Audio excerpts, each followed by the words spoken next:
मिट्ठू तोता और रानू चिड़िया सुबह से बैठे हुए थे। तोते भैया अब चलें, ये किसान तो घर जाएगा नहीं और ना ही हम किसान की मकई खा सकते हैं। रानू चिड़िया, लेकिन वो कालू कौवा कैसे हर रोज किसान की मकई ले जाता है? वो कल भी मेरे सामने किसान की मकई खा रहा था। मैंने पूछा तो कहने लगा ये किसान के खेत से लाया हूँ। वो एक नंबर का चोर है, किसी न किसी तरह वो मकई चोरी करके ले जाता होगा। किसान खेत में काम कर रहा था और चिड़िया और तोता बिना मकई खाए ही जंगल वापस चले जाते हैं। हाँ भी तोते और चिड़िया, बताओ क्या आज तुमने किसान के खेत से मकई खाई है? ना ना, हम तो सुबह से दोपहर तक पेड़ पर बैठे रहे, लेकिन वो किसान है कि घर गया ही नहीं और हम थक हार कर बिना मकई खाए ही जंगल लौट आए। मैं तो जा रहा हूँ, पेट भर मकई खाऊंगा भी और अपने साथ भी लेकर आऊंगा। कालू कौवा इंसानों की बस्ती की तरफ जाता है। कालू कौवा किसान के खेत में जाकर किसान से कहता है, किसान किसान, तुम्हें तुम्हारी पत्नी घर बुला रही है, तुम्हारे घर में मेहमान आए हैं। अच्छा, तो मैं जल्दी से घर जाता हूँ। कौवे, शुक्रिया जो तुमने मुझे बता दिया। किसान अपने घर चला जाता है और कौवा मजे मजे से किसान के खेत से मकई खाने लगता है। नहीं, मैंने तो आपको नहीं बुलाया। क्या मेहमान नहीं आए थे? तो फिर उस काले कौवे ने मुझसे झूठ क्यों बोला? कौवा झूठा है, मैंने तो उसे नहीं भेजा। कौवा पेट भरकर मकई खाता है और कुछ मकई अपने साथ लेकर वापस जंगल लौट जाता है। कौवे कौवे, एक मकई का भुट्टा मुझे भी दे दो। ना ना, मैं तो मकई का भुट्टा किसी को नहीं दूंगा, बहुत मुश्किल से लाया हूँ मैं। कौवा चिड़िया के सामने बैठकर मकई का भुट्टा खा रहा था और चिड़िया के मुंह में पानी आ रहा था।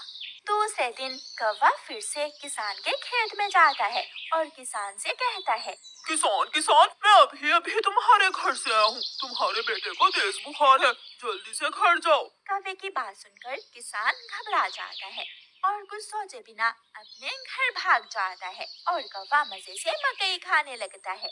कहाँ है मेरा मुन्ना? मुन्ना तो बाहर खेलने गया हुआ है। क्या मेरा मुन्ना ठीक है? हाँ हाँ, मुन्ना तो बिल्कुल ठीक है। तो फिर इसका मतलब आज फिर उस शरारती कौवे ने मुझसे शरारत की है।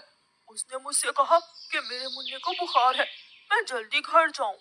वो कौवा जरूर आपको घर भेजकर खेत से फसल खाता होगा।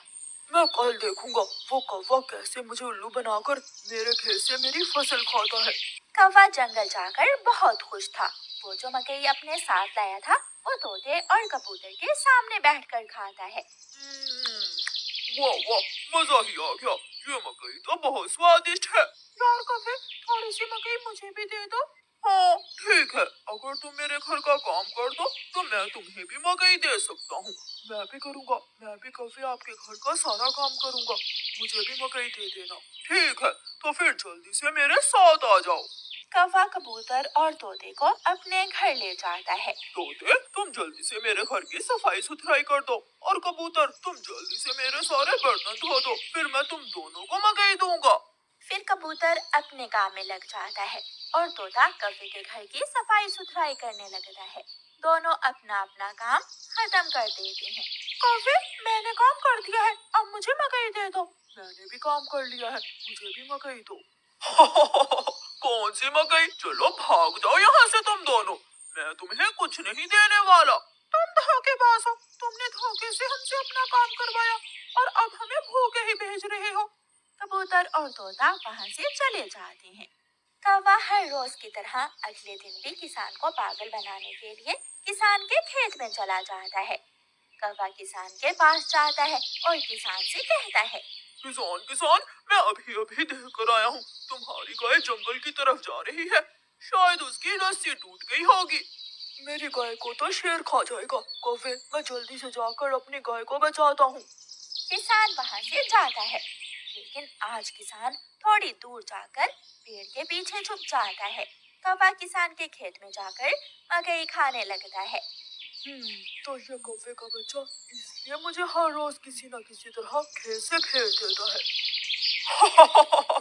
जब तक मेरे पास बड़ा दिमाग है, मुझे किसान की फसल खाने से कोई नहीं रोक सकता। किसान के पास बंदूक थी। किसान बंदूक चलाता है और गोली सीधी जाकर कौवे की टांग पर लगती है। कौवा बहुत मुश्किल से वहाँ से भागता है और किसी न किसी तरह अपने जंगल वापस पहुँच जाता है। वो अपने घर के बाहर आकर गिर जाता है। हाय, मर गया, मर गया।